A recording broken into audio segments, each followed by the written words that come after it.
Welcome back to live show. రెండు తెలుగు రాష్ట్రాల్లో విభజన జరిగి 3 ఏళ్లు అవుతున్నా రెండు తెలుగు రాష్ట్రాలుగా ఏర్పడి ఎవరి పాలన వాళ్ళు కొనసాగించుకుంటున్నా విభజన సమస్యలు ఇంకా పూర్తి స్థాయిలో సాల్వ్ అవ్వని పరిస్థితుంది. ముఖ్యంగా ఉమ్మడి ఆస్తులకు సంబంధించి కేంద్రం తాజాగా తీసుకున్న నిర్ణయానికి సంబంధించి ఏపీ ప్రభుత్వం సుప్రీంకోర్టుకు వెళ్లే ఆలోచనలో కూడా ఉంది. స్థిరాస్తులు ఎక్కడవక్కడే ఉండాలి అన్న ఆలోచనతో దాదాపు ఒక 120 నుంచి 140 సంవత్సరాల దాకా ఏపీకి వెళ్లే అవకాశం లేకుండా ఇక్కడే ఉండిపోయే అవకాశం ఉంది. స్థిరాస్తులకు సంబంధించి కొంత వెసులుబాటు కల్పించింది. ఈ అంశాలు మాట్లాడదాం. అలాగే హైకోర్టు ఇష్యూ అలాగే ఉండిపోయింది. ఆంధ్రప్రదేశ్ సంబంధించిన సెక్రటేరియట్ భవనాలు అప్పగింత తేలకపోవడంతో సెక్రటేరియట్ నిర్మాణం కోసం పరేడ్ గ్రౌండ్స్ అడుగుతూ ప్రధానమంత్రికి కేసీఆర్ విజ్ఞప్తి చేసిన వార్త గురించి కూడా మాట్లాడదాం. ఇక భూసేకరణ సంబంధించి ఇటు అభివృద్ధి కార్యక్రమాల కోసం ప్రాజెక్టుల నిర్మాణం కోసం తెలంగాణలో, అటు రాజధానిలో అమరావతి నిర్మాణం కోసం భూసేకరణ విషయంలో రెండు ప్రభుత్వాలకు కొంత ఇబ్బందులుగా మారిందా ఈ భూసేకరణ అనేది. అక్కడ రైతులు కొంతమంది కోర్టులకు వెళ్లడం, ఇక్కడ ముఖ్యంగా ఏదైతే ఒక చట్టం చేసి పంపించారో తెలంగాణ రాష్ట్ర ప్రభుత్వం దానిలో కీలక సవరణలు ప్రతిపాదిస్తూ కేంద్రం మళ్ళీ తిప్పి పంపించింది. అందులో పరిహారం అనేది ఒక సమస్యగా కాబోతోందా, కేంద్రం చెప్పిన రీతిలో పరిహారం సాధ్యం అవుతుందా అవదా అనే అంశాలు ఇవాళ మాట్లాడదాం. ఇవాళ మనతో లైవ్ షోలో జాయిన్ అవుతున్నారు ముళ్లపూడి రేణుక్ గారు, ఆంధ్రప్రదేశ్ తెలుగుదేశం పార్టీ ముఖ్య అధికార ప్రతినిధి, అల్జాపూర్ శ్రీనివాస్ గారు, తెలంగాణ బీజేపీ అధికార ప్రతినిధి, టి రామ్మోహన్ రెడ్డి గారు, పరిగి ఎమ్మెల్యే, తెలంగాణ కాంగ్రెస్ సీనియర్ నాయకులు. ఇక వరంగల్ నుంచి లైవ్ లో అందుబాటులోకి వస్తున్నారు ప్రొఫెసర్ సీతారాం నాయక్ గారు, మహబూబాద్ ఎంపీ, టీఆర్ఎస్ సీనియర్ నాయకులు. రైట్ రేణుక్ గారు, ముఖ్యంగా ఈ ఆస్తులకు సంబంధించి నేను ఇందాక అన్నట్టు 3 ఏళ్ళు అయిపోతుంది. ఇంక దాదాపుగా ఇంకో ఏడాది పోతే ఎన్నికల వాతావరణం ఆల్రెడీ ఇప్పటికే ముందస్తున్న ప్రచారం కూడా జరుగుతోంది. కానీ విభజనకు సంబంధించి ఆస్తుల విభజన ఇంకా పూర్తి కాకపోవడం, సరే ఉద్యోగులకు సంబంధించి కూడా చిన్న చిన్న ఇష్యూస్ ఉన్నాయి. కానీ ముఖ్యంగా సెక్రటేరియట్ భవనానికి సంబంధించి కానివ్వండి, లేకపోతే హైకోర్టుకు సంబంధించి కానివ్వండి, లేకపోతే ఉమ్మడి సంస్థల ఆస్తులకు సంబంధించి ఎందుకు జాప్యం జరుగుతోంది? అంటే రాష్ట్రాలు సరిగ్గా దీని మీద ప్రయత్నం చేయట్లేదా, లేకపోతే కేంద్ర నిర్లక్ష్యం అనుకోవాలా? అట్లా చూడాలి. ఇప్పుడు ఆస్తుల విభజనకి సంబంధించి ఆంధ్రప్రదేశ్ ప్రభుత్వం నుంచి మేము చాలా ఫాలో అప్ చేస్తా ఉన్నాం. ఎందుకనంటే సుమారు దాని ఇక్కడ ఏదైతే ఉమ్మడిగా ఉన్నాయో సెక్షన్ 9, 10కి సంబంధించినటువంటి ఆస్తుల యొక్క విభజన జరిగిన తర్వాత, అంటే ప్రోరేటా ఒకవేళ జనాభా ప్రాతిపదికన ఏదైతే 48-52 ఆంధ్రప్రదేశ్కి 52% రావాల్సినటువంటి సందర్భంలో మా యొక్క వాటాని మేము వాల్యూ చేసినట్లయితే సుమారు 25,000 కోట్ల రూపాయల ఆస్తులు ఈరోజు ఉమ్మడి రాజధాని అయినటువంటి హైదరాబాద్ లో ఉండిపోయింది. కాబట్టి దీన్ని మేము పదే పదే సెంట్రల్ గవర్నమెంట్, ఎందుకంటే చట్టంలో కూడా ఇది హోమ్ డిపార్ట్మెంట్ నుంచి క్లారిటీ రావాల్సింది ఉంది. దానికి అనేక కమిటీలు వేశారు, షీలా బేడి కమిటీ, ఇలా కమిటీ వేశారు. దాని టర్మ్ కూడా 2 సార్లు ఎక్స్టెండ్ చేయడం జరిగింది. ఇంకా చివరిలో అంటే ఎంప్లాయీస్ అంతా కూడా డివిజన్ అయినప్పటికీ ఎక్సెప్ట్ 1 or 2 కార్పొరేషన్స్ లో, అంటే విద్యుత్ ఇలాంటి తప్ప మిగతా అంతా కూడా చాలా వరకు క్లారిటీ వచ్చింది. మేము కూడా కొన్ని 1-2 చిన్న చిన్నవి ఉన్నాయి తప్ప, but by and large major corporations అవి డివిజన్ అయిపోయింది. మేము కూడా ఆంధ్రప్రదేశ్ ప్రభుత్వం తరపున ఒక 3 మంత్రులతో ఒక కమిటీ కూడా వేసి ఆ కమిటీని ఇక్కడ ఉన్నటువంటి మంత్రులతో కూడా రెగ్యులర్ గా ఫాలో అప్ చేస్తా ఉన్నాము. వెరీ రీసెంట్ గా మొన్న కూడా 17వ తారీఖున కూడా గవర్నర్ గారిని కలిసి, ఎందుకంటే ఇది తొందరగా తేల్చుకోవాల్సినటువంటి అవసరం ఉంది. కానీ మన కేంద్రం చెప్పిన విషయం చూస్తే అది డెఫినెట్ గా అది చాలా అన్యాయం జరిగేటువంటిది. ఇప్పటికే ఆంధ్రప్రదేశ్ మనందరికీ తెలుసు విభజన జరిగిన తర్వాత చేసినటువంటి నేపథ్యం కానీ, ఆ తర్వాత ఉన్నటువంటి చట్టంలో క్లారిటీ లేకపోవటం కానీ, అక్కడ ఉన్నటువంటి ఆర్థిక డెఫిసిట్ అంటే రెవెన్యూ డెఫిసిట్, ఇవన్నీ అక్కడ ఎంతో ఇబ్బందులు పడుతున్నటువంటి సందర్భంలో మళ్ళీ అప్పులేమో జనాభా ప్రాతిపదికన ఇచ్చారు. ఆస్తులు అంటే చిర ఆస్తులు ఎక్కడైతే ఏది డిపాజిట్స్, ఏదైతే లిక్విడ్ క్యాష్ డిపాజిట్స్ ఏవైతే ఉన్నాయో అవి జనాభా ప్రాతిపదికన అన్నారు. బట్ ఏదైతే ఈ ఫిక్స్డ్ ప్రాపర్టీస్ అసెట్స్ ఉన్నాయో అవి ఎక్కడివక్కడే అన్నారు. ఆ విధంగా చూస్తే ఏముంది, ఆంధ్రప్రదేశ్ లో ఏమీ లేనటువంటి పరిస్థితి క్రియేట్ చేసాము. డెఫినెట్లీ ఇప్పుడు ఒకటి ప్రతి ప్రాపర్టీకి కూడా ఒక మార్కెట్ వాల్యూ ఉంటుంది. ఆ మార్కెట్ వాల్యూ ప్రకారం మాకు ఇవ్వవలసింది ఇవ్వవలసినటువంటి అవసరం ఉంది. అవును, ఇప్పుడు 150 సంస్థలు ఉన్నాయి. అందుకోసమే వాళ్ళు డివిజన్ చేసిన తర్వాత మా ప్రాపర్టీస్ మాకు ఇచ్చి దాని మీద రైట్స్, రేపు దాన్ని ఏ విధంగా మేము చేసుకోవాలనేటువంటిది. ఇప్పుడు ఉదాహరణకు తెలంగాణ ప్రభుత్వం ఏం చేసింది, వాళ్ళకు కూడా మాకు నిధులు కావాల్సినప్పుడు ప్రభుత్వ ఆస్తుల్ని వేలంకి పెట్టుకుంది. అంటే వాళ్ళకి ఆ వెసులుబాటు కల్పించడం జరిగింది.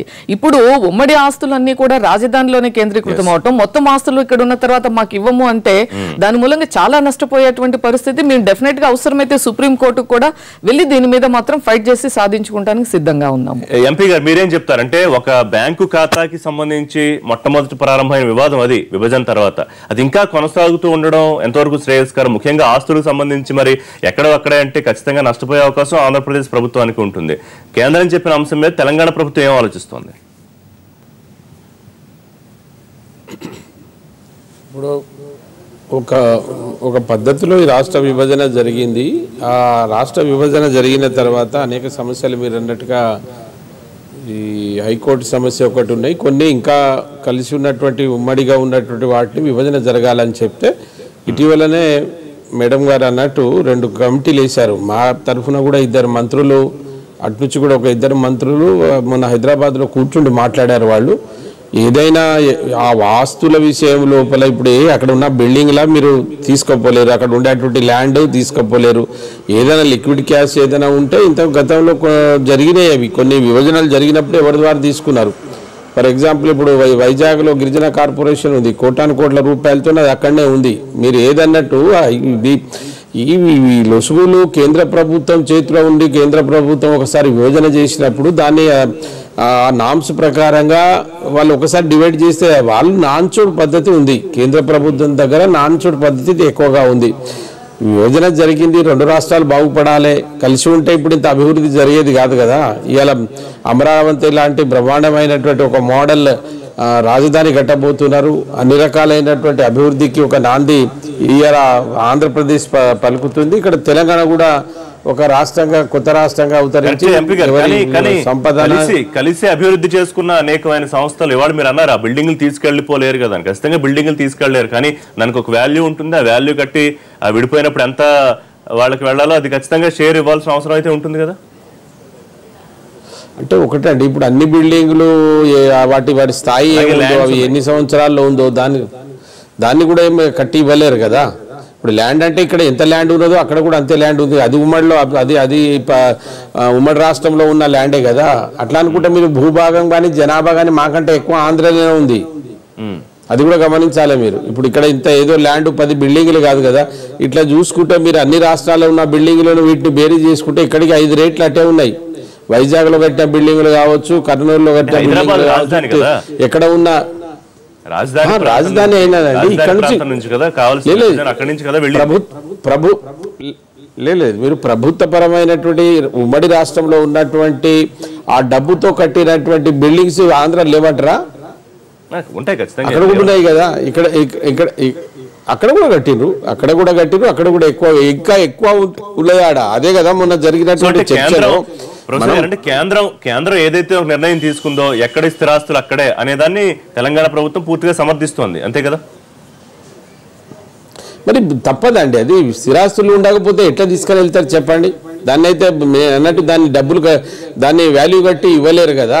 అది ఇద్దరు ఉన్నప్పుడు వాడుకున్నాం. ఇప్పుడు ఒక 100 ఏళ్ల కిందనో 50 ఏళ్ల కింద ఉన్నటువంటి ఒక బిల్డింగ్ ఉంటే దానికి ఇప్పుడు ఏ వాల్యూ వస్తుంది చెప్పండి మీరు. దాన్ని ఎట్లా కట్టి ఇంకో రాష్ట్రానికి అదే అంటున్నా. గవర్నమెంట్ లేదమ్మా, ఒక ఫ్యామిలీ డివిజన్ ఇప్పుడు ఒకటి ప్రొఫెసర్ గారు ఆలోచించాలి. మనం ఒక ఫ్యామిలీ డివిజన్ అయినప్పుడు 2 సన్స్ ఉన్నప్పుడు ఒకళ్ళు అబ్రాడ్ లో ఉండి ఒకళ్ళు ఇండియాలో ఉంటే ఇండియాలో మొత్తం ఫ్యామిలీ ప్రాపర్టీస్ అన్ని నేటివ్ గా ఇక్కడే ఉంటాయి. కాబట్టి నీకేమీ రాదు, నువ్వు అక్కడ ఉన్నావు కాబట్టి అక్కడ నీకేమైనా ఉంటే తీసేసుకో అని అంటాం. అది ఎంత జెన్యూన్ గా ఉంటుంది. అలాగే ఇవాళ చెప్పి ఇక్కడ చూస్తే సుమారు 107 గవర్నమెంట్ కంపెనీస్ ఉన్నాయి, గవర్నమెంట్ కార్పొరేషన్స్ ఉన్నాయి, వివిధ రకాల కార్పొరేషన్స్ కానీ గవర్నమెంట్ యొక్క ఇన్స్టిట్యూషన్స్ ఉన్నాయి. అంటే సుమారు 150 ఉన్నాయి అన్ని కలిపితే. ఇలాంటి వాటికి సంబంధించినటువంటి ప్రాపర్టీ యొక్క వాల్యూ ఎక్కడ ఇవాళ ఎందుకు ప్రతి రాష్ట్రం కూడా ఇతర రాష్ట్రాలకు ఇతర దేశాలకు కూడా వెళ్ళి ఎందుకు పెట్టుబడులు పెడతాయి అంటే అది మనం ఎక్కడున్నా సరే మన ఆర్థిక పరంగా మనం పరిపుష్టి సాధించాలి అనుకున్నప్పుడు సడన్ గా కేంద్రం నిర్ణయం తీసుకోవడం. ఒక నిమిషం అండి శ్రీనివాస్ గారు, ఒక నిమిషం మళ్ళీ మీతో మాట్లాడతాం ఎంపీ గారు. ఈ అంశంలో మళ్ళీ చర్చలు మొదలుపెట్టుకుంటే బాగుంటుంది. అటు టీఆర్ఎస్ ప్రభుత్వం అయినా ఇటు ఆంధ్రప్రదేశ్ ప్రభుత్వం అయినా నిర్ణయం తీసుకుని దాన్ని అంతటిగా క్లోజ్ చేయాలి విషయం. ఇప్పుడు సీతారాం గారు బాగా చెప్పినారు, ఆస్తుల గురించి చర్చకు వస్తే దేశంలో ఎక్కడ లేనటువంటి ఒక సముద్రపు మొత్తం లార్జెస్ట్ ఏరియా ఉన్నది. దాని ద్వారా రెవెన్యూ ఎంత వస్తుంది లెక్కేస్తున్నాం మనం. దాని ద్వారా వస్తుందని మేము మాకు కొంత ఇవ్వమని చెప్తున్నామా? తిరుపతి తిరుమల రెవెన్యూ జనరేషన్ ఉన్నది, మనం అడుగుతున్నాం అక్కడ. కాబట్టి ఇవన్నీ కొత్త ఇష్యూ తీసుకొచ్చి అనవసరంగా రాజకీయంగా దాన్ని ఇష్యూ చేయకుండా ఉంటే బాగుంటుంది. ఏదైనా అయిపోయినటువంటి ఒక ఘట్టానికి మళ్ళా తెర లేపకుండా ఆయా ప్రాంతాల్లో డెవలప్మెంట్ కోసం కృషి చేస్తే బాగుంటది. ఇప్పుడు వెళ్ళే ఆలోచనలో విరమించుకోవాలంటే అవసరం లేదని చెప్తున్నాను. ఒకసారి అయిపోయింది, ఒక జెంటిల్మెన్ అగ్రిమెంట్ అయిపోయింది. ఒక సిలేబిడే కమిటీ కావచ్చు, ప్రభుత్వం కావచ్చు ఆలోచించి అంతకుముందు యాక్ట్ లో పొందుపరిచిన విధంగానే జరిగింది. ఇప్పుడు కొత్తగా మళ్ళా చర్చ మొదలుంటే డెఫినెట్ గా తెలంగాణ ప్రాంతంలో కూడా ఆ యొక్క మాటలు వస్తాయి. మాకన్నా ఫర్టైల్ ల్యాండ్స్ అక్కడ ఉన్నాయి, మాకన్నా రెవెన్యూ జనరేషన్ ఉన్నట్టు అవకాశాలు ఏవైతే ఉన్నాయో మరి వాటి గురించి కూడా ఆలోచించాల్సిన అవసరం లేదండి. అన్ని వస్తున్నాయి అక్కడ. ఏం ఇప్పుడు ఇప్పటిదాకా ఐఐటి కావచ్చు, ఐఐఎం కావచ్చు, మిగతా కావచ్చు, అనేక ఇన్స్టిట్యూషన్స్ అక్కడ ఆల్రెడీ శంకుస్థాపన చేయడం జరిగింది. ఆ విషయంలో గౌరవ చంద్రబాబు నాయుడు గారు మొత్తంగా అప్రిషియేట్ చేయడం జరిగింది. అనేక విషయాల్లో మాకు సహకరిస్తున్న కేంద్ర ప్రభుత్వం ఇంత షార్టర్ పీరియడ్ మొత్తంగా కూడా అనేక శంకుస్థాపన చేయడం జరిగింది. ఇవన్నీ కూడా వస్తాయి కదా. 3 ఏళ్ళు అవుతూ ఉన్నా ఇందాక మనం అనుకున్నట్టు ఇంకా మనం వీటి గురించి చర్చించుకుంటున్నాం అంటే ఎందుకు మీరు 3 ఏళ్ళు అంటారు, ఏపీ ప్రజల ఉద్దేశం అంటారు. ఇక్కడ 50 సంవత్సరాలు బరుసు పట్టడం ఓపి కొట్టడం కదా. ఎంత డెవలప్మెంట్ ఆగిపోయింది ఈ యొక్క తెలంగాణ రాష్ట్రం. ఎంత గల్ఫ్ పోయేటువంటి సంఖ్య చూడండి. మీకు తెలంగాణ సంబంధం ఏంటి? ఉదాహరణ అంటే డెవలప్మెంట్ ఆస్పెక్ట్ లో వెనుకబడ్డం. ఇక్కడ కూడా ఆంధ్రలాగా అక్కడలాగా డెవలప్మెంట్ అవకాశం ఉంటే ఇక్కడ రాష్ట్ర నాయకులు డెవలప్ చేసి ఉంటే అక్కడ యొక్క పాలన విభజన చట్టంలో పెట్టినా కూడా ఎందుకు జరగట్లేదు, ఎందుకు అయిపోయింది కదా. అయిపోయింది. 1 or 2 ఇష్యూస్ ఉన్నాయి, కూడా అయిపోతాయి. మళ్ళా కొత్త అంశం తీయకండి. విభజన చట్టంలో ఉన్నట్టు దాని ప్రకారం అమలు చేయాలి, దాని ప్రకారం డివిజన్ జరగాలి అని చెప్పండి. కానీ కొత్త ఇష్యూస్ రేజ్ చేసి అనే ఆలోచన విరమించుకోవాలని శ్రీనివాస్ గారు చెప్తుంది ఎలా ఉందంటే, ఇక్కడ నిజంగా డెవలప్మెంట్ జరగకపోతే భారతదేశంలోనే ఇక్కడ సర్ప్లస్ ఆర్థికంగా సర్ప్లస్ గా ఉన్నటువంటి స్టేట్ ఏంటి అంటే ఇది తెలంగాణ. అలాగే 2020 తర్వాత కూడా ఆర్థికంగా డెఫిసిట్ ఉండేటువంటి రాష్ట్రం, రెవెన్యూ లోటు ఏంటి అంటే అది ఆంధ్రప్రదేశ్. అంటే మనం డెవలప్మెంట్ జరగలేదు గత 50 సంవత్సరాలని ఎలా చెప్తాము? అంటే ఏదైనా చేస్తున్నప్పుడు మొత్తం భారతదేశంలోనే పర్ క్యాపిటల్ ఇన్కమ్ లో గానీ, ఇక్కడ ఉన్నటువంటి సర్కార్ బడ్జెట్ లో గానీ మొత్తము ఒక రాష్ట్రం యొక్క బడ్జెట్ లో సుమారు 70% రెవెన్యూ ఒక రాష్ట్ర రాజధాని నుండి వచ్చేటువంటి రాష్ట్రం ఈ భారతదేశంలోనే తెలంగాణ. అంటే ఆ విధంగా క్రియేట్ చేసింది ఎప్పుడు? లాస్ట్ 15 years లో ఎకనామిక్ డెవలప్మెంట్ జరిగింది. ముఖ్యంగా యూపీఏ ప్రభుత్వం లోపల ఆంధ్రప్రదేశ్ పునర్విభజన చట్టం సోనియా గాంధీ గారి నేతృత్వం లోపల అప్పుడున్నటువంటి బీజేపీ ప్రభుత్వం కూడా మద్దతుతోనే మనం 2 రాష్ట్రాలు ఏర్పాటు చేసుకున్నాం. అలాంటి సందర్భం లోపల సామరస్యంగా అంటే ఒకరికి కన్వీనియంట్గా ఏ విధంగా మనం రూల్ చేయాలి ఫ్యూచర్ లోపల అన్న ధోరణిలో మనం పోవాలి. కానీ మనం ఓరుకోరు కౌంటర్ ఆర్గ్యుమెంట్స్ కేసెస్ కాకుండా ఇప్పుడు ఖమ్మం జిల్లాకు సంబంధించినవి కొన్ని మండలాలన్నీ కూడా తెలంగాణకు రావాల్సినవి ఇచ్చేశారు, ఆంధ్రప్రదేశ్కి ఇచ్చేశారు. పోలవరం ప్రాజెక్ట్ కట్టాలని చెప్పి ఇచ్చేశారు. అంటే మా దగ్గర చాలామంది ఖమ్మంలో ఉన్న నాయకులు చాలామంది, మా సుధాకర్ రెడ్డి గారు కాంగ్రెస్ ఎమ్మెల్సీ ఎప్పటికి కూడా అది మాట్లాడుతుంటాడు. మా సిఎల్పి మా మండలాలు పోయినాయి అని బాధపడుతుంటాడు. అయినా సరే త్యాగం చేయాల్సిందే, తప్పదు. మన మండలాలు, మన ఓటర్స్, వాళ్ళకు అన్న ఎడ్యుకేషన్ అంతా ఇక్కడ ఉంది. ఫ్యూచర్లో వాళ్ళకి అక్కడ జాబ్స్ రావు. నేటివిటీ పాయింట్ ఆఫ్ వ్యూగా చాలా త్యాగాలు చేయాల్సి వస్తుంది. కొన్ని కొత్త రాష్ట్రాలు ఏర్పాటైనప్పుడు చాలా త్యాగాలు చేయాల్సి వస్తుంది. అయినా సరే తప్పదు, అది నిర్ణయం ఒకసారి అయిపోయింది. ఇప్పుడు రాజధాని ఆంధ్రప్రదేశ్ రాజధాని త్యాగం చేసింది, లేకపోతే వచ్చే ఆస్తులను కూడా ఇప్పుడు త్యాగం చేయాల్సిందే. అది తప్పదు. ఎందుకు అదే చెప్తారు కదా, మా మండలాలన్నీ పోయినాయి కదా, తెలంగాణ మండలాలన్నీ కూడా ఆంధ్రప్రదేశ్కి వెళ్ళిపోయినాయి. ఎందుకు పోయినాయి? పోలవరం ప్రాజెక్టు కట్టాలన్న ఉద్దేశంతో పోయినాయి. పోలవరం ప్రాజెక్టుకు జాతీయ హోదా వచ్చింది. ఇప్పుడు తెలంగాణకు జాతీయ హోదా రాలేదు. ప్రాణహిత చేవల్లో ఒక ప్రాజెక్ట్ ఉండే, దాన్ని ముఖ్యమంత్రి గారు అక్కడ గజ్వేల్ మరలేసుకోవడం, కాళేశ్వరం అన్నాడు. అది మళ్ళీ ఇప్పుడు 0 స్టేజ్కి వచ్చింది. అది వాళ్ళు ఆల్రెడీ ఎన్నో ఇబ్బందులు పెడుతున్నారని చెప్పి కేంద్ర జల సంఘం వాళ్ళు చెప్తున్నారు. అది మా పరిగి వరకు నీళ్లు రావాల్సింది ఉండే చేవెల నుంచి, అన్ని పనులన్నీ ఆపేసి కాళేశ్వరం అని చేంజ్ చేశారు. కొన్నిసార్లు జరుగుతుంటాయి. కానీ నేనేమంటున్నానంటే, మనము ఏ విధంగా సామరస్యంగా వివాదాలకు పోకుండా 2 రాష్ట్రాలు ఏ విధంగా అభివృద్ధి చేయాలన్న విధంగా ఆలోచన చేయాలి తప్ప మనం ఇంకా ఒకదాని కూడా చేసుకోకుంటే. మాత్రం తెలంగాణలో అధికార పక్షం ప్రతిపక్షాలన్నీ ఒక మాట మీద ఉన్నాయని చాలా స్పష్టంగా అర్థమవుతుంది. సిద్ధరామయ్య గారు, మీ పాయింట్ ఏంటి సార్? ఋషి గారు, మీరు ఆంధ్ర మిత్రులు తెలంగాణ రాజధాని హైదరాబాద్ను త్యాగం చేసిరు అనుకున్నారు. దయచేసి మీరు ఒకటి గమనించండి.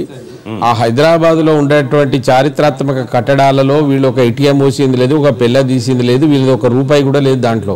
అది తెలంగాణ ప్రజల కష్టం. మీరు చార్మినార్ అనుకోండి, హుసేన్ సాగర్ అనుకోండి, గోల్కొండ అనుకోండి, ఉస్మానియా యూనివర్సిటీ అనుకోండి, మీకు తెలియంది ఏముందండి? ఎన్ని సంవత్సరాల కింద కట్టింది. అక్కడ వాళ్ళది ఏం పెట్టిపోయింది సార్? ఏం పెట్టిపోలే. వాళ్ళు తెలంగాణ ఈ భాషా ప్రాతిపదికన తెలంగాణలో చేరి హైదరాబాద్ ఇవాళ ఈ స్థాయికి రావడానికి ఆంధ్రప్రదేశ్ గత ప్రభుత్వాలు కానీ అక్కడి నుంచి వచ్చిన నాయకులు కానీ వ్యాపారవేత్తలు కానీ వాళ్ళ షేర్ ఏం లేదంటారా? లేదు రుచిగా నేను మళ్ళీ కరెక్ట్ మీకు ఉన్నది ఉన్నట్టు చెప్తాను. నేను అసలు నాకు ఇక్కడ వివక్ష ఉండదు. మీరు ఒకటే అన్నారు, హైదరాబాదు రాజధాని త్యాగం చేసిరంటే నేను చెప్పిన దాంట్లో ఏదైనా ఒక్క రూపాయి కష్టం వాళ్ళది ఉందా? ఒక్క పైసా లేదు. రెండవది నేను ఏమంటున్నానంటే ఈ తెలంగాణ ప్రాంతంలో ఉండేటువంటి రాబట్టి వచ్చేటటువంటి ఆదాయం, ఆంధ్ర నుంచి వచ్చేటటువంటి ఆదాయం ఏంటిది? ఇన్ని ఎండలో ఎన్ని విశ్వవిద్యాలయాలు కట్టుకున్నారు, ఎన్ని మెడికల్ కాలేజీలు కట్టుకున్నారు, ఎన్ని భవనాలు మీ దగ్గర జరిగినాయో అది లెక్కేసి ఇద్దరం పంచుకుందాం. ఏమున్నది జనాభా ప్రాతిపదికన? నేను రేపు మా ముఖ్యమంత్రితో చెప్తా, సుప్రీంకోర్టుకు మీరు పోతే మాకు లాభం అయితే సార్ ఎన్ని కోట్లు పద్మావతి విశ్వవిద్యాలయం ఉంది, ఏమి ఇచ్చారు మా కళ్ళకి? ఏమైనా ఇచ్చిరా? పద్మావతి యూనివర్సిటీ స్టేట్కి ఒకటే యూనివర్సిటీ, మహిళా యూనివర్సిటీ. తెలంగాణలో ఎక్కడ ఉంది? అట్లా ఎన్ని ఉన్నాయో చూడండి, ఎన్ని డిపార్ట్మెంట్లు ఉన్నాయి. ఉమ్మడి రాజధానిగా ఉన్న గత రాజధానిగా ఉన్న హైదరాబాద్ లో మరి అక్కడనే అన్యాయం జరిగింది అన్నాం కదా. అక్కడే రుచి గారు జరిగినంత ఎక్కడ మాకు సమన్యాయం జరుగుతలేదు. మాకు రావాల్సిన వాటా మాకు రావడం లేదు. మాకు రావాల్సిన వాటాలో మాకు ఒకటి ఇచ్చి 30 మీరు తీసుకుపోయి బాగుపడతారనే కదా ఆర్టికల్ 3 ద్వారా తెలంగాణ వచ్చింది. నేను అనేది మీరు అన్నదాన్ని నేను ఇది అనను. ఇద్దరం కలిసి ఉన్నప్పుడు లిక్విడ్ క్యాష్ ఏమైనా 100,000 లక్షల కోట్లుంటే మీరు అడగండి. ఇలా తిరుపతి తిరుమల దేవస్థానంలో కోటాను కోట్ల రూపాయలు ఉన్నది. వచ్చే హిస్సాయం అంటున్నామా? లేదు కదా. అట్లా తప్పు లాభం మాకు జరుగుతుంది. ఎందుకంటే మీరు దీని మీద అంటున్నారు. పార్లమెంట్ మొదలైనప్పుడు అడుగుపెట్టినప్పుడు అడుగుతున్నారు. ఇప్పటి వరకు హైకోర్టు విభజన చేస్తలేరు. అవసరమైన దాన్ని ఏమో తొక్కి పెడతారు. అవసరమైన దాన్ని తొక్కి పెడతారు. విషయాల మీద పట్టుకొని తెలంగాణను బ్లేమ్ చేయడం. హైకోర్టు విభజన ఎందుకు జరగట్లేదని మీరు అనుకుంటున్నారు? ఇప్పటికీ హైకోర్టు విభజన ఎందుకు ఆలస్యం అవుతుంది? నేను రుచి గారు మమ్ముల మంత్రి గారు పిలిచి 10 సార్ల లోపల సదానంద గౌడ్ ఉన్నప్పుడు 10 సార్లు చెప్పారు, సార్ ఇది రాష్ట్రంతో టీడీపీ పొత్తు ఉంది, టీడీపీ అలయన్స్ లో ఉంది కనుక, టీడీపీ ఇన్ఫ్లుయెన్స్ ఉంది కనుక నేను ఏం చేయలేకపోతున్నాను చేతులు ఎత్తి మాకు 10 సార్లు చెప్పాడు. ప్రధానమంత్రి మీద ఆయన చంద్రబాబు నాయుడు గారు ఇది చేస్తున్నారు. ఇప్పటికప్పుడు వాళ్ళు వెళ్ళిపోతే మాకు ఏం న్యాయం జరగదు, మేము ఏం చేయలేకపోతాం అక్కడ కనుక సుప్రీం హైకోర్టు అక్కడే ఉండాలనేది టీడీపీ చంద్రబాబు నాయుడు గారు 100% మాట్లాడారు కదా మాతో. అంతేనా? అంటే ఉమ్మడి ఆస్తులకు సంబంధించిన ఇష్యూస్ కానివ్వండి, లేకపోతే నీటికి సంబంధించిన సమస్యలు కానివ్వండి, ఇలాంటి వచ్చినప్పుడు ఇక్కడే హైకోర్టు ఉండాలని భావిస్తున్నారా ఆంధ్రప్రదేశ్ ముఖ్యమంత్రి? అంటే టీఆర్ఎస్ వాళ్ళ వాదన ఫస్ట్ నుంచి కూడా చూస్తే ఈ రాష్ట్ర విభజన నుంచి ఇప్పటి వరకు ఇది వన్ వే ట్రాఫిక్ అనమాట. ఓన్లీ వార్ వన్ సైడ్ లాగా వీళ్ళది ఎప్పుడు కూడా ఎక్కడ వాళ్ళకి లబ్ధి కలుగుతుందో అక్కడ పోరాటం చేస్తాం, అక్కడ ఉద్యమాలు అంటారు తప్ప ఇప్పుడు హైకోర్టు గురించి మాట్లాడుతున్నారు. సెక్షన్ 9-10 గురించి ఎందుకు మాట్లాడరు? అందులో కూడా 48-52% జరగాలి అని చెప్పి చట్టంలో ఉంది కదా. దాని మీద మళ్ళీ ఎప్పుడైనా ఈ తెలంగాణ ప్రభుత్వం ఇనిషియేటివ్ తీసుకోనో లేకపోతే దీన్ని పర్సూ చేసినట్టుగా దాన్ని కూడా జెన్యూన్ గా ఉండాలి కదా, న్యాయబద్ధంగా ఉండాలి కదా, చట్టబద్ధంగా ఉండాలి కదా. ఆ విషయంలో ఉండరు. ఇప్పుడే చెప్తున్నారు ఇక్కడ ఏముంది అంటే నిజామ్స్ టైంలో జరిగినాయి తప్ప ఈ టైంలో ఏమి కాంట్రిబ్యూషన్ లేదు అనేటువంటి. హెరిటేజ్ డెఫినెట్ గా ఉంటుంది. బట్ ఇప్పుడు Cyberabad it's a new city ఎవరి టైంలో వచ్చింది? డెఫినెట్ గా అది తెలుగుదేశం పార్టీ హయాంలో దాని యొక్క బీజాలు ఎక్కడ మొదలయ్యాయి. అయితే ఇవాళ ఇక్కడ ఉన్నటువంటి ఎంప్లాయ్మెంట్ ఎక్కడి నుండి వచ్చింది, ఆ యొక్క ఎకనామిక్ డెవలప్మెంట్ ఎక్కడి నుండి వచ్చింది, ఇదంతా మోస్ట్లీ ఇది లేకపోతే ఆ ప్రాంతవాసులను కాదు, వాళ్ళ యొక్క ఆస్తులను అక్కడ అమ్ముకొని ఇక్కడికి వచ్చి ఇక్కడ వ్యాపారాలు చేసుకున్న తర్వాత ఈ ఆస్తులన్నీ ఇక్కడ వదిలేసి వెళ్ళిపోమన్నా కూడా వెళ్ళిపోయి మళ్ళీ అక్కడ మొదటి నుంచి ఏపీ ప్రభుత్వమే నష్టపోతుంది అనేది వారు చెప్తున్నారు. అది పక్కన పెడదాం. రెండోది హైకోర్టు విషయంలో ఆంధ్రప్రదేశ్ ముఖ్యమంత్రి అక్కడ స్థలం కేటాయింపుకి కానీ కోర్టు నిర్మాణానికి కానీ ఇష్టపడట్లేదా? అదే ఎస్టాబ్లిష్ అవుతుంది. మాకు అలాంటిదేమీ లేదు. ఎందుకంటే ఇప్పుడు చట్టంలో ఏమనుంది, 10 సంవత్సరాల వరకు సెక్షన్ 30 ఆఫ్ ఏపీ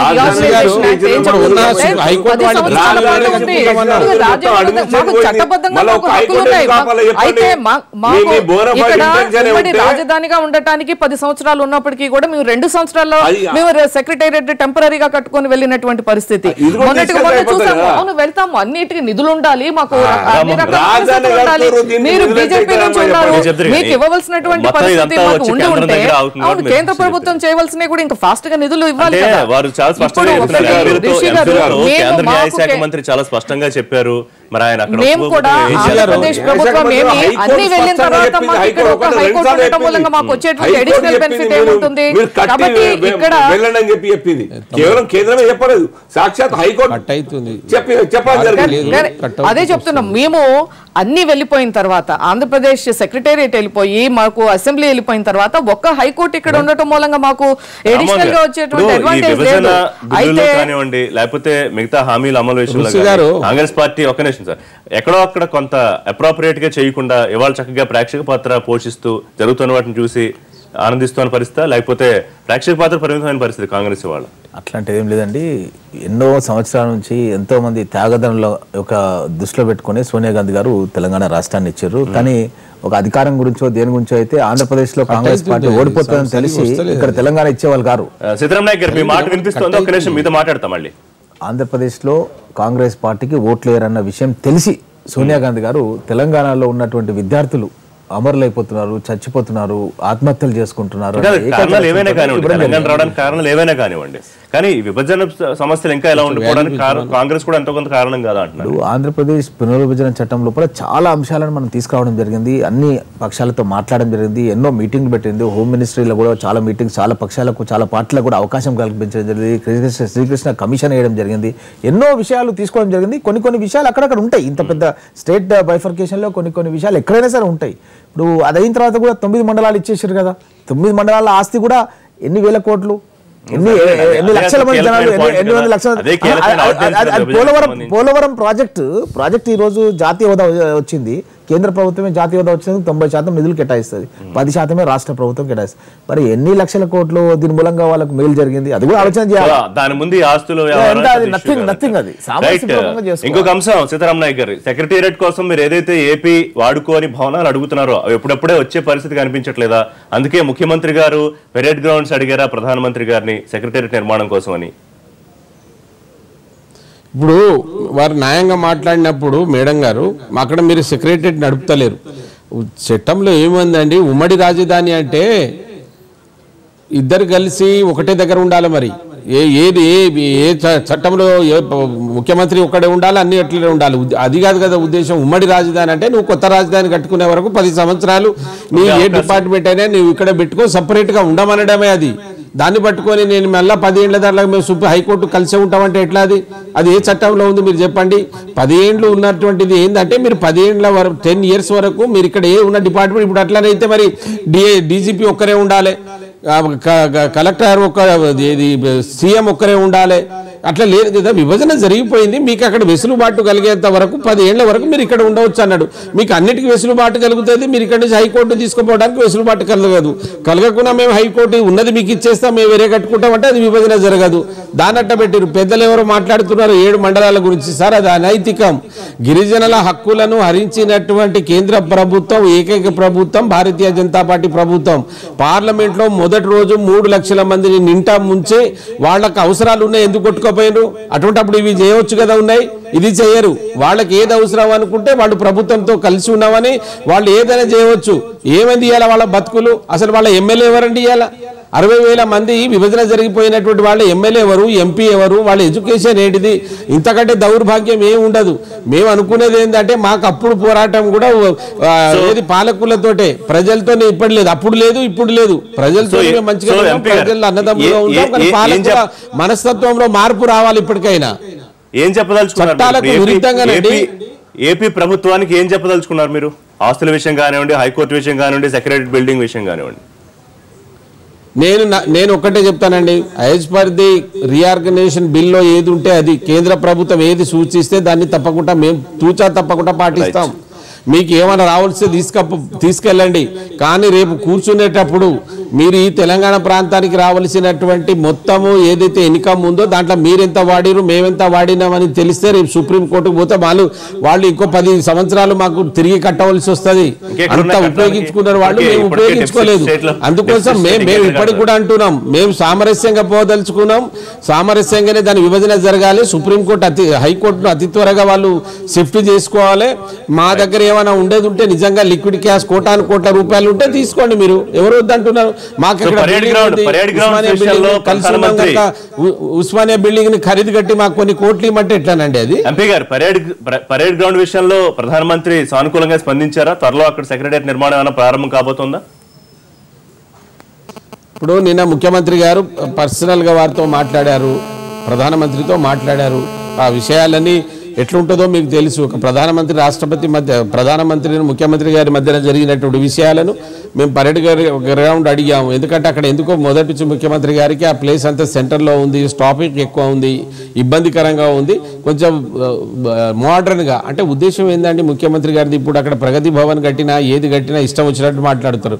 మనం ఏదైనా ఒక ప్రదేశానికి వెళ్తే దాని యొక్క బాహ్య స్వరూపం ఏదైతే ఉందో ఆ బాహ్య స్వరూపం మనకు కనబడ్డప్పుడు అక్కడ ఉండేటువంటి ఆ ఎన్విరాన్మెంట్ కానీ అది చూస్తే ఒక ఫాస్ట్ లుక్ వస్తే ఏ దేశమైనా దీన్ని ఎగ్జాంపుల్ తీసుకుంటుంది. ఇవాళ రేపు అమరావతిని పోయి ఎగ్జాంపుల్ తీసుకుంటారు, చూస్తారు అదంతా బాగా కడితే.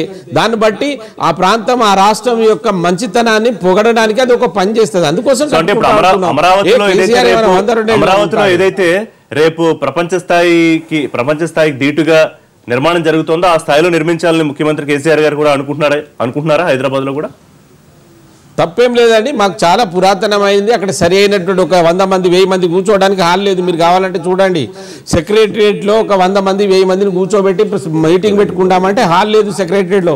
ఎప్పుడో పురాతనం కట్టినటువంటి చిన్న చిన్న బిల్డింగ్స్ ఉన్నాయి, అవన్నీ ఆఫీసులకు అవసరం పడితే ఇచ్చేసి ఒక విశాలమైనటువంటి ప్రదేశంలో ఒక నలుగురు మెచ్చుకునేటువంటి లాగా చూస్తే చాలా అందంగా ఉండేటట్టు మనకు ఒక రిచ్ ఒక కీర్తి తీసుకొచ్చేటట్టు. కేంద్రం నుంచి ఎటువంటి సమాధానం వస్తుంది? చిన్న బ్రేక్ తీసుకుందాం. బ్రేక్ తర్వాత 2 తెలుగు రాష్ట్రాల్లో భూసేకరణ కొంత ప్రభుత్వాలకు తలనొప్పిగా మారుతుందా? అంశమే చర్చిద్దాం.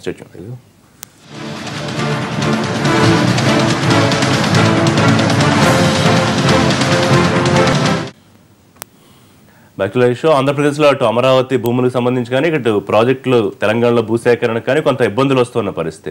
రైట్, రామ్మోహన్ రెడ్డి గారు, మీరు మొదటి నుంచి కూడా ఈ భూసేకరణ అంశం మీద పోరాటాలు చేశారు. ఇవాళ కోర్టు ఏదైతే కేంద్రానికి పంపించిందో భూసేకరణ చట్టం తెలంగాణ రాష్ట్రాన్ని, దానికి కొన్ని సవరణలు చేసింది. అందులో 3 సవరణలు, కీలకమైన సవరణ ఏంటంటే 2013 భూసేకరణ చట్టం ప్రకారం పరిహారం ఇవ్వాలి. సాధ్యపడుతుంది అది? ఎందుకంటే అర్బన్లో రెట్టింపు ఇవ్వాలి, గ్రామీణ ప్రాంతాల్లో 3 రెట్లు ఇవ్వాలి, షెడ్యూల్డ్ ప్రాంతాల్లో 4 రెట్లు ఇవ్వాలి మార్కెట్ రేటుకి. ఇప్పుడు 2013 భూసేకరణ చట్టాన్ని కాంగ్రెస్ ప్రభుత్వం తీసుకురావడం జరిగింది. ఆ భూసేకరణ చట్టం లోపల గ్రామాల్లో ఎవరైతే భూ నిర్వాసితులు ఉంటారో వాళ్ళతో పాటు వాళ్ళపైన ఆధారపడినటువంటి కుల వృత్తుల వాళ్ళు ఉంటారు. వడ్లోళ్ళు కావచ్చు, కమ్మరోళ్ళు కావచ్చు, చాకరోళ్ళు కావచ్చు, ఇట్లా చాలామంది ఉంటారు. దాన్ని అయితే వీళ్ళకు ఎట్లాంటి వెసులుబాటు చెప్పకుండా తెలంగాణ రాష్ట్ర ప్రభుత్వం 1, 2, 3 జీవో అని వేరే జీవోలన్నీ కూడా ఇస్తూ మళ్ళీ దాన్ని చేంజ్ చేస్తూ కోర్టు తప్పుపట్టినప్పుడు మళ్ళీ దాన్ని మాడిఫికేషన్ చేస్తూ చాలా చేంజెస్ చేసి ఈ విధంగా చేస్తూ వాళ్ళు ప్రాజెక్టులు కట్టకుండా లోపభూతమైనటువంటి జీవోలు ఇస్తూ కాంగ్రెస్ వాళ్ళ మీద ఎట్టేస్తారు. వాళ్ళు కోర్టుకు వెళ్ళారు, వీటికి కోర్టులో ఉన్న కాంగ్రెస్ వాళ్ళ జడ్జిలు కాంగ్రెస్ వాళ్ళు కేంద్రం చెప్పింది సవరణలే కాబట్టి పెద్ద అడ్డంకి కాబోదు. అదొకటి చేస్తే ఇది నేనేమంటానంటే ఎట్ వాట్ కాస్ట్? ఇప్పుడు ప్రాణహిత చేవల్లో రివైజ్ చేస్తామని చెప్పి అన్నారు. 2013 భూసేకరణ చట్టాన్ని యాజ్ ఇట్ ఇస్ గా చేయకుండా వాళ్ళు 1, 2, 3 అని తీసుకొచ్చారు. దీని మూలంగా కాలయాపన జరగడం మూలంగా ఎవరు నష్టపోతున్నారు? రైతులు నష్టపోతున్నారు.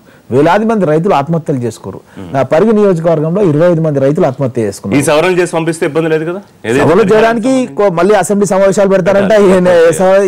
ఇదంతా ఏం జరుగుతుంది అంటే అసలు అడ్వకేట్ జనరల్ ఏం చేస్తున్నారు, న్యాయశాఖ మంత్రులు ఏం చేస్తారు, ముఖ్యమంత్రి ఏం చేస్తారు? దీనిపైన భూమి తీసుకోవాలి, ప్రాజెక్టులు కట్టాలి. 2013 భూసేకరణ చట్టం ఏదైతే ఉండనో ఇవన్నిటికీ ఎలాంటి ఇబ్బందులు లేకుండా ఆ రోజు మనం చట్టం చేసుకోవడం జరిగింది. దాన్ని వీళ్ళు ఏదైతే వెసులుబాటు కల్పిస్తూ కొన్ని మార్పులు చేస్తూ కొత్త చట్టాలు తీసుకొస్తూ ఇవన్నీ చేసడం మూలంగానే ఇవన్నీ కోట్ల తప్పులు పడుతూ మళ్ళీ ఢిల్లీకి పంపడం, మళ్ళీ రావడం, ఇట్లా జరగడం మూలంగా నష్టపోతున్నది రైతాంగము, రైతులు నష్టపోతున్నారు. చేసింది కేంద్ర గ్రామీణాభివృద్ధి శాఖ దగ్గర క్వరీ పడింది. సో ఏం జరిగే అవకాశం మీరు అనుకుంటున్నారు? సాధ్యం అవుతుందా ఆ స్థాయిలో పరిహారం ఇవ్వడం అనేది? ఇప్పుడు దాంట్లో వాస్తవంగా చట్టం తయారైంది. చట్టం ప్రకారం ఆ చట్ట రూపకల్పనలో అన్ని రాష్ట్రాలు ఉన్నాయి, అన్ని పార్టీలు ఉన్నాయి, ఎవరు కూడా అపోజ్ చేయలేదు మ్యాక్సిమం. కాబట్టి ఆల్రెడీ ఒక చట్టం వచ్చిన తర్వాత దాన్ని ఆమోదించకుండా, దాన్ని అమలు చేయకుండా మళ్ళీ ఇక్కడి ప్రజలను తప్పుదారి పట్టించి నష్టం చేసే ప్రయత్నం చేయడం ఏ ప్రభుత్వమే కాదు, ఏ రాష్ట్రంలో కావచ్చు, అటు పూలింగ్ కావచ్చు, ఇక్కడికి కావచ్చు, వారి యొక్క ఇష్టారాజ్యం చేయడం కరెక్ట్ కాదన్నది కేంద్రం యొక్క ఆలోచన. కాబట్టి ఇవాళ మళ్ళీ కొత్తగా మీరు వీటిని పాటించండి, అమలు చేయండి అని చెప్పడం జరుగుతుంది. మీరు చేసి ఉంటే మొదలే దానికి అనుగుణంగానే ఈ మాట రాదు, ఈ యొక్క పెండింగ్ రాదు. కాబట్టి ఇప్పటికైనా చాలా రీజనబుల్గా 2 అంశాలు ఇది అమలు చేయాలి. అమలు కన్నా ముందు ఆ యొక్క భూముల యొక్క రేట్స్ రివైజ్ చేయాలి. ఎప్పుడో 50 ఏళ్ల కింద 30 ఏళ్ల కింద ఉన్నటువంటి రేట్స్ ఇవాళ అక్కడ మార్కెట్ రేట్ ఏమో 5-10 లక్షలు ఉంటే కార్డ్ రేట్ ఏమో 2,50,000 ఉన్నాయి. దాని కారణంగా ఇవాళ 3 times ఇచ్చిన నష్టమే. కాబట్టి ఫస్ట్ రివైజ్ చేయాలి రేట్ నష్టమే అంటారు మార్కెట్ రేట్ కి. అంటే ఆ లెక్క ప్రకారం అవునా, ఇప్పుడు ₹1,00,000 ఉన్న రేటు కొత్త రేట్లో 3 times ఇచ్చిన నష్టమే కదా. ఇప్పుడు అక్కడ 10 లక్షలు ఉందండి ఉదాహరణకు, ఆ 10 లక్షలు 3 times అయితే 30 లక్షలు వస్తాయి. కాబట్టి ఆ యొక్క రేట్ ఫస్ట్ రివైజ్ చేయాలి. ఎంపీ గారు సాధ్యం అవుతుందా ఆ స్థాయిలో? ఇప్పుడు మార్కెట్ రేట్ రివైజ్ చేసి 3 రెట్లో 4 రెట్లో ఇచ్చి భూమిని తీసుకోవడం సాధ్యం అవుతుందా? ఒకవేళ అట్లా చేయకపోతే ప్రత్యేక చట్టం ఆమోదం పొందే అవకాశం లేదు కేంద్రం దగ్గర. లేదండి, తెలంగాణ రాష్ట్ర ఏదైతే ప్రభుత్వం ఉందో గౌరవ ముఖ్యమంత్రి గారు మీకు తెలుసు గతంలో అన్నాడు, వాళ్ళు 2 రేట్లు ఇవ్వమంటున్నారు కానీ మనం 4 రేట్లు ఇవ్వండి మీరు, ఎందుకంటే ఒక వ్యక్తి గవర్నమెంట్ రేట్ నష్టం ఒకటో మార్కెట్ రేట్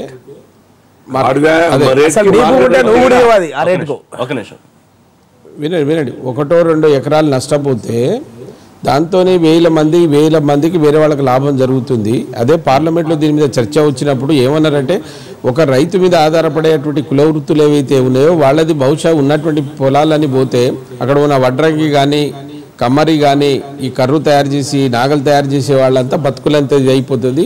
వాళ్ళు ఎందుకంటే ఒక 1 month ముందే ఇవన్నీ తయారు చేసి వ్యవసాయదారుడికి ఇస్తే సీజన్ రాగానే ఆయన దున్నుకొని ఇంత పంట వస్తే బతుకుతారు. మరి వీళ్ళన్నీ పోతాయి కనుక దాన్ని బాగా ఆలోచించే పార్లమెంట్లో చట్టాన్ని తీసుకురావడం జరిగింది. అందులో ప్రైవేట్లో ఎక్కడ ఇవ్వద్దన్నారు, కేవలం ప్రభుత్వానికి సంబంధించి హాస్పిటల్కి సంబంధించినటువంటి మాత్రమే ఈ భూసేకరణ చట్టాన్ని తీసుకురావాలన్నారు. దాన్ని అందరూ స్వాగతించారు, మా పార్టీ స్వాగతించింది, మేము తీసుకొచ్చినాం.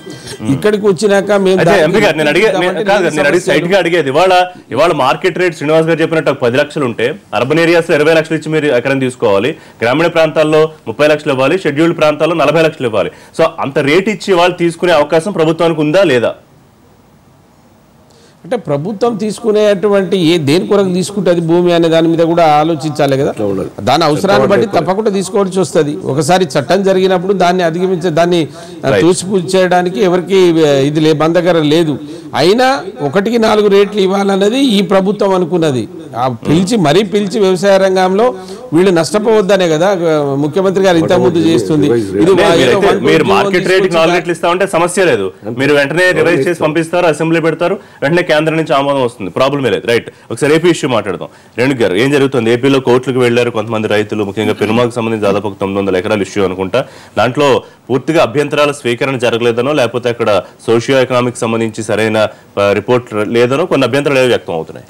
ఇప్పుడు ఏపీకి వచ్చేప్పటికీ ఇంతకుముందు చెప్పినట్టుగా అక్కడ క్యాపిటల్ లేనటువంటి సందర్భంలో మేము ఒక వినూత్నమైనటువంటిది, ఎందుకంటే ల్యాండ్ ఎక్విజిషన్కి వెళ్ళాలి అంటే అది టైం టేకింగ్, ఒకటి ప్రొసీజర్ చాలా ఎక్కువగా ఉంటుంది, తర్వాత చాలా డబ్బుతో కూడుకున్నటువంటి పరిస్థితి. కాబట్టి ల్యాండ్ పూలింగ్లో వెళ్ళాము. చాలా భారతదేశంలోనే ఒక వినూత్నమైనటువంటి పద్ధతిలో 33,000 ఎకరాలని మనం భూ సమీకరణ ద్వారా సేకరించడం జరిగింది.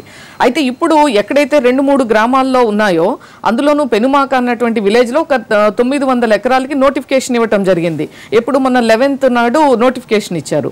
నోటిఫికేషన్ ఇచ్చిన తర్వాత అక్కడ రైతులతోటి వైఎస్ఆర్ పార్టీ వాళ్ళు హైకోర్టులో వేయించారు.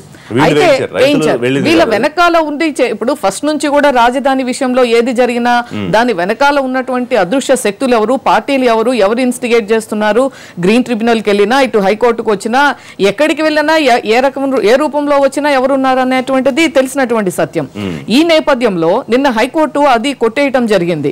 ఏమంది హైకోర్టు, మీకు ఏదన్నా అబ్జెక్షన్స్ ఉంటే ముందు అక్కడ జీపీ కూడా అదే ఫైల్ చేశారు. గవర్నమెంట్ తరపున ఏం చెప్పారు, మీకు నోటిఫికేషన్ ఇచ్చిన తర్వాత ఏదైనా అబ్జెక్షన్స్ ఉంటే ఫస్ట్ అది రైజ్ చేయాలి ఆ యొక్క రెవెన్యూ డిపార్ట్మెంట్ కి. అది లేకుండా వాళ్ళు డైరెక్ట్ గా వచ్చేసి హైకోర్టులో కేసెస్ వేయటం జరిగింది. ఎందుకు అంటే టోటల్ గా ఈ యొక్క ప్రొసీజర్ డిలే అవ్వాలి, అక్కడ ముందుకు వెళ్ళకూడదు. ఎప్పుడైతే ఇప్పుడు మేము క్యాపిటల్ డెవలప్మెంట్ ని చాలా ఒక ఫాస్ట్ మోడ్ లో మేము తీసుకెళ్లాలని అనుకుంటున్నాం కాబట్టి దాన్ని వ్యతిరేకిస్తున్నటువంటి వైఎస్ఆర్ పార్టీ కానీ ఇతర పార్టీలు ఎవరైతే దీన్ని కొద్దిమంది పార్టీలు కొద్దిమంది వ్యక్తులు ఒకవేళ వాళ్ళు ఇష్టపడకపోతే బలవంతంగా తీసుకునే అవకాశం ప్రభుత్వానికి లేదు అంటే మీకు అక్కడ ఉంది. ఇంపార్టెంట్ పాయింట్ అది. అక్కడ ఒకటి కూడా ఉంది, ల్యాండ్ ఎక్విజిషన్ ఏదైతే చేసేప్పుడు పబ్లిక్ పర్పస్ కోసం చేసేప్పుడు మనము దేనికైనా మనం ఇచ్చి చేసుకునేటువంటి అవకాశం ఉంది ల్యాండ్ ఎక్విజిషన్. ఇప్పుడు అందుకోసమే ఇప్పుడు ఇన్ని 3 సంవత్సరాలు ఎందుకు వెయిట్ చేశాము అంటే మిగతా అందరూ ఇచ్చిన తర్వాత ఈ కొద్ది మంది రైతులు కూడా అవగాహన చేసుకుంటారు అని. ఎందుకు ఇక్కడ ముందు ఒకటి పబ్లిక్ కాజ్, ఒక క్యాపిటల్ డెవలప్మెంట్, రెండవది అక్కడ ఎవరికి కూడా నష్టం జరగట్లేదు. ఏదైతే ఇప్పుడు ప్రతిపక్షాలు రెచ్చగొట్టి కొన్ని అనుమానాలు రేకెత్తిస్తున్నారు, ఇదేదో అక్కడ వాళ్ళ భూములు ఇవ్వటం మూలంగా పూర్తిగా నిర్వాసితులు అవుతున్నారు అనేటువంటిది, కానీ అది వాస్తవం కాదు. ఈవేళ అక్కడ ఉన్నటువంటి రాజధానిలో ఉన్నటువంటి రైతులందరికీ కూడా ఈ యొక్క ల్యాండ్ పూలింగ్ ద్వారా రాజధానికి ఇవ్వటం మూలంగా వాళ్ళ యొక్క ఆస్తుల యొక్క విలువలు పెరగటం మూలంగా మార్కెట్ రేట్ ప్రకారం కనుక ఇవ్వాల్సి వస్తే కనుక సాధ్యం అవుతుందా? ఇవాళ రాజధాని ప్రాంతంలో మార్కెట్ రేట్ ప్రకారం మార్కెట్ రేట్ కాదు, ఇప్పుడు పరిహారం అనేటువంటిది మార్కెట్ రేట్ ఎవరు డిసైడ్ చేస్తారు? దానికి ఉన్నటువంటి వ్యాలిడిటీ ఎంత? మనకున్నటువంటి బేస్ వాల్యూ ఎప్పుడు కూడా కార్డు వాల్యూనే. కార్డు వాల్యూని అనేక దఫాలుగా రివిజన్ చేయడం జరిగింది. తెలంగాణలో ఇప్పుడు ఏదైతే కేంద్రం చెప్పిందో వెనక్కి పంపిస్తూ అదే ఆంధ్రప్రదేశ్ కూడా వర్తిస్తుంది. ఇప్పుడు కేంద్ర ప్రభుత్వం 2013 యాక్ట్ వచ్చిన తర్వాత ఆ యొక్క రాష్ట్ర ప్రభుత్వాలకి కొంత వెసులుబాటు ఇచ్చింది. ఇవాళ శ్రీనివాస్ గారు చెప్తున్నారు ఇది చేయటానికి లేదు, కేంద్రం ఒకసారి యాక్ట్ చేస్తే దాన్ని అన్ని రాష్ట్రాలు పాటించాలి అని. కానీ ఒకసారి వాళ్ళు గుజరాత్ లో ఎన్నిసార్లు ఇదే ల్యాండ్ ఎక్విజిషన్ యాక్ట్ ని 2013 యాక్ట్ వచ్చిన తర్వాత అనేక సార్లు వాళ్ళు సోషల్ ఇంపాక్ట్ అసెస్మెంట్ కూడా చేయకుండా ల్యాండ్ ఎక్విజిషన్ చేసినటువంటి సందర్భాలు ఉన్నాయి. ఎందుకు అంటే ఏదైతే సోషల్ ఇంపాక్ట్ అసెస్మెంట్ చేయమన్నారో అందులో కూడా చెప్పారు ఇది పబ్లిక్ పర్పస్ కోసం కానీ ఉన్నట్లయితే చేసుకుంటానికి అవకాశం ఉంది అనేటువంటిది. కాబట్టి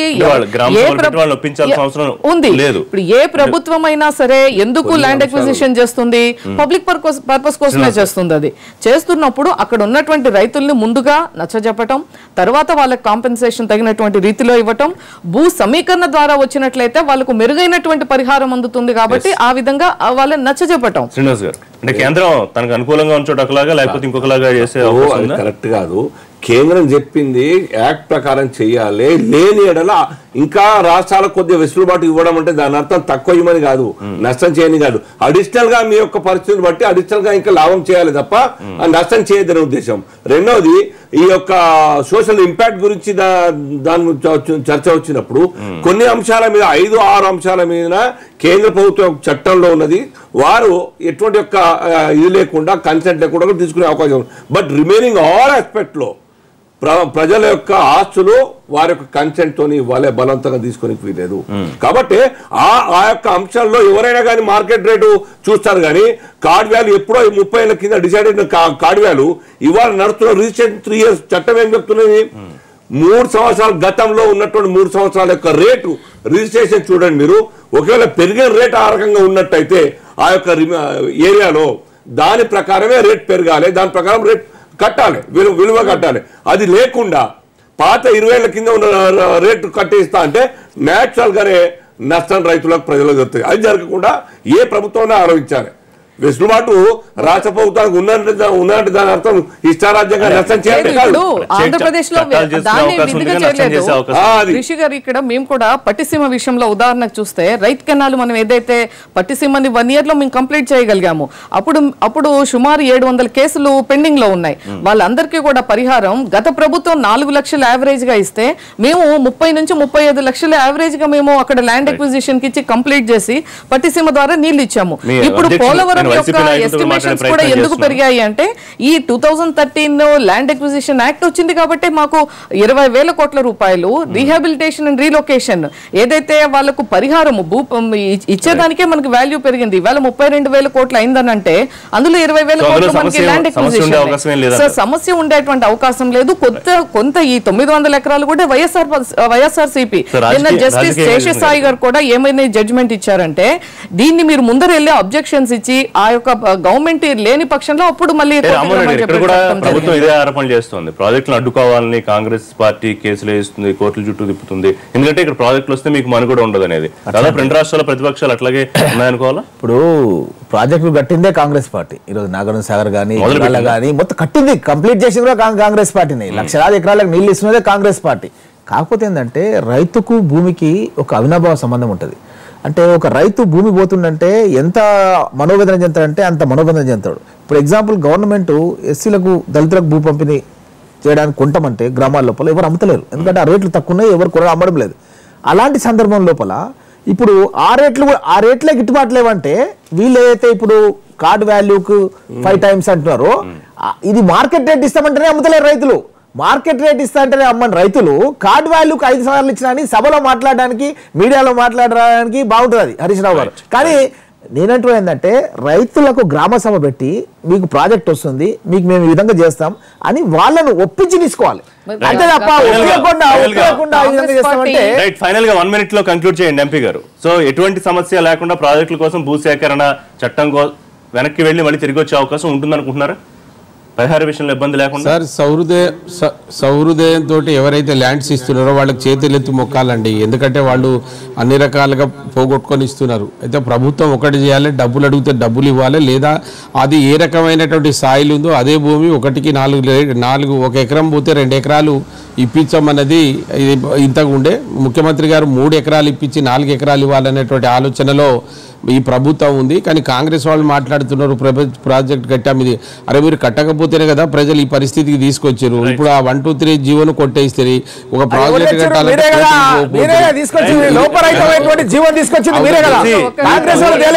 ఈ కోర్టు 2013 భూసేకరణ చట్టం తీసుకొచ్చింది కాంగ్రెస్ పార్టీ.